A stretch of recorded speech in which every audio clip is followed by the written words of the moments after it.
Oke, untuk di materi ini kita mempelajari rumus PMT ya. Ya, jadi Anda perhatikan di sini fungsi finansial rumus PMT. Di sini ini ada sebuah tulisan, ini saya beri warna untuk menjelaskan kepada Anda semuanya. Ini saya beri warna dasar atau mungkin kita bedakan warnanya. Ya, kemudian di sini kita beri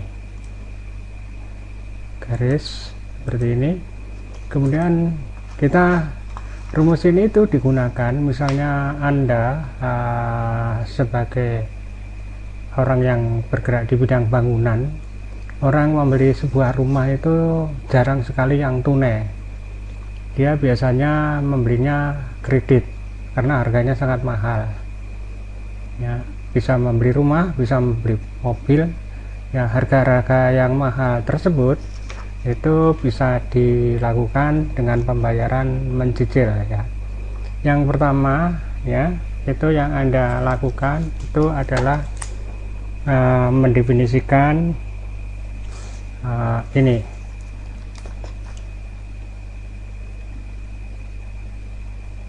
mendefinisikan bunganya dulu. Misalnya bunganya itu 20%. Kemudian masa pinjaman itu misalnya 5 tahun. Kemudian 5 tahun, 6 tahun, 7 tahun dan seterusnya. Ini kita urutkan. Caranya melakukan pengurutan, pindahkan dia di sini, tekan tanda plus atau sama dengan.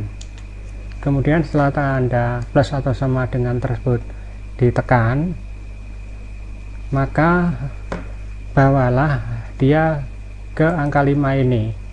Kemudian tekan plus, tambahkan dengan angka 1, kemudian enter. Setelah di enter muncullah angka 6.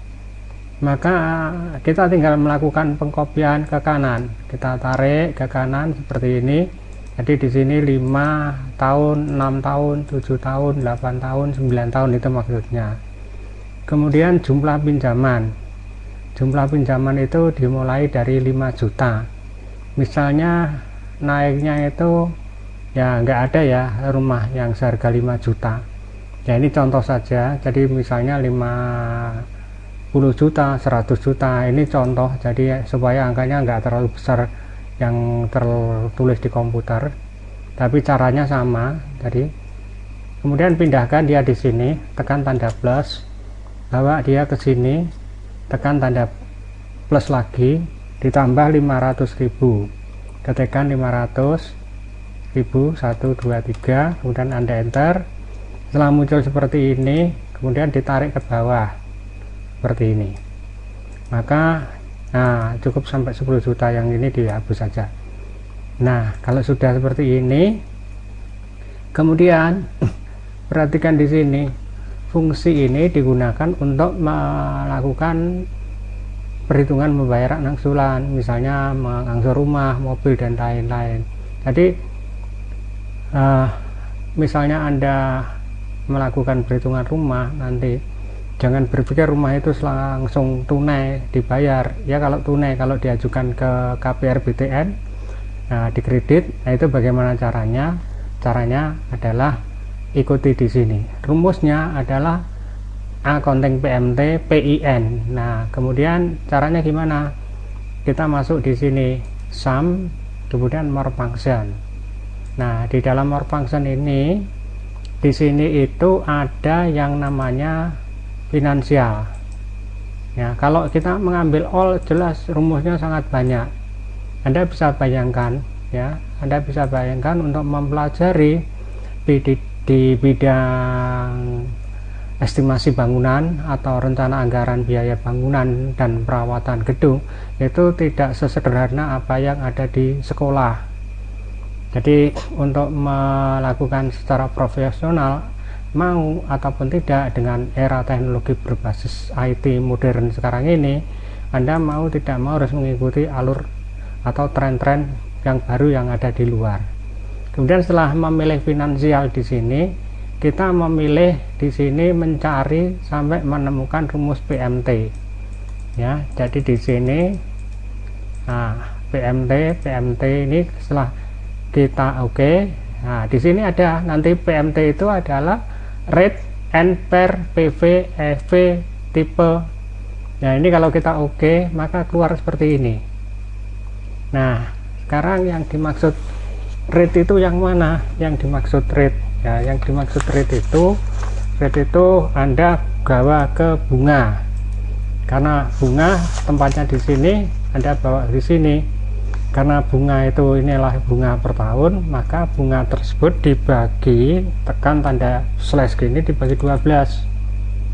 Nah, kemudian N periode itu artinya customer itu membeli rumah yang Anda bangun, yang Anda hitung RAB nya, estimasinya itu berapa tahun, misalnya 5 tahun bawa ke sini. Karena 5 tahun itu 1 tahun 12 bulan, berarti dikalikan dengan 12. Kemudian setelah itu bahwa present value PV itu present value, nilai tunai hari ini ya. Jadi pinjamannya berapa ya, ngajukannya saat ini berapa, misalnya harga tersebut 5 juta dibawa ke 5 juta ini. Kemudian setelah itu Anda klik OK. Jadi angsuran per bulannya itu adalah Rp132.469. Itulah maksudnya. Jadi sekali lagi tidak sesederhana apa yang Anda bayangkan di sekolah ya. Jadi mau ataupun tidak, Anda harus mengikuti tren-tren di luar yang berbasis IT dan komputing saat ini. Kemudian bagaimana cara melakukan pengkopian? Saya beri pengertian dulu ya.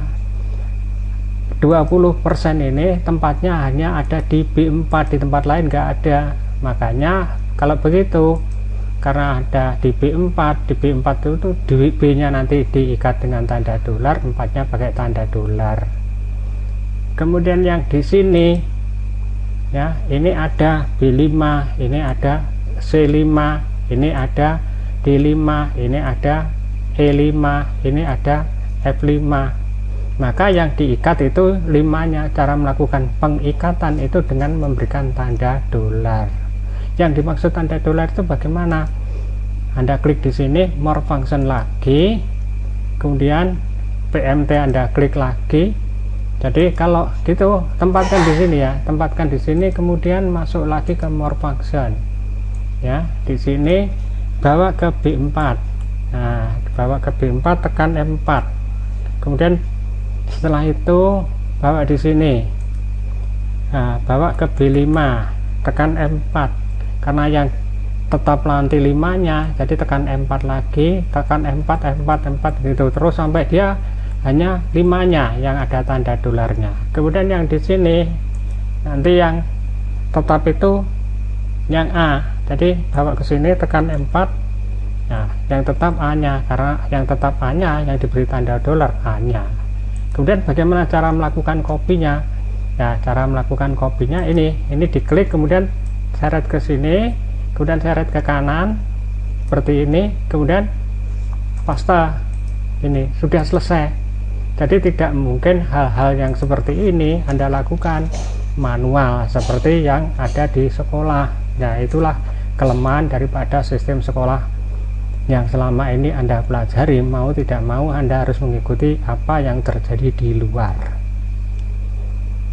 Ya, jadi jangan membayangkan bahwa sebuah rumah misalnya harganya 5 miliar atau 5 juta, 5 juta setengah. Nah, ini kalau saat ini ya itu enggak ada harga rumah 500.000, 5 juta ya. Ini misalnya Anda tinggal ganti aja ya, misalnya 50 juta, 50, 123 itu 23 ya, langsung selesai.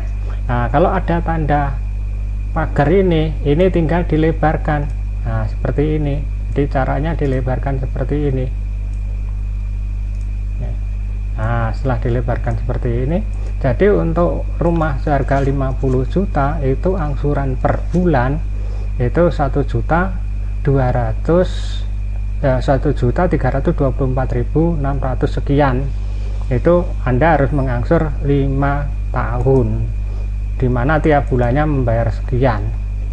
Jadi Anda bisa bayangkan ya, jadi Anda harus bergaji berapa untuk melakukan angsuran rumah dengan harga rumah 50 juta angsuran 5 tahun. Sekarang ini misalnya harga rumah itu 100 juta, Anda bisa bayangkan ya, tinggal ganti aja angkanya. Sekarang misalnya Anda harus cukup 2 tahun, nah gampang, tinggal klik 2 gitu, ini 3, 4, 5, 6, 7 dan seterusnya. Jadi kalau Anda mau ngangsur 2 tahun, angsurannya 2.544 itu per bulan. Padahal di dalam hal ini banyak masalah-masalah di dalam kenyataan sehari-hari, makanya analisis bank itu tidak segampang dan semudah apa yang Anda bayangkan. Ya, jadi sampai sejauh ini jadi ini keterangan sudah saya tuliskan, Anda tinggal menuliskan atau latihan yang sama bagaimana melakukan hal tersebut dengan sangat cepat dengan basis komputer saat ini.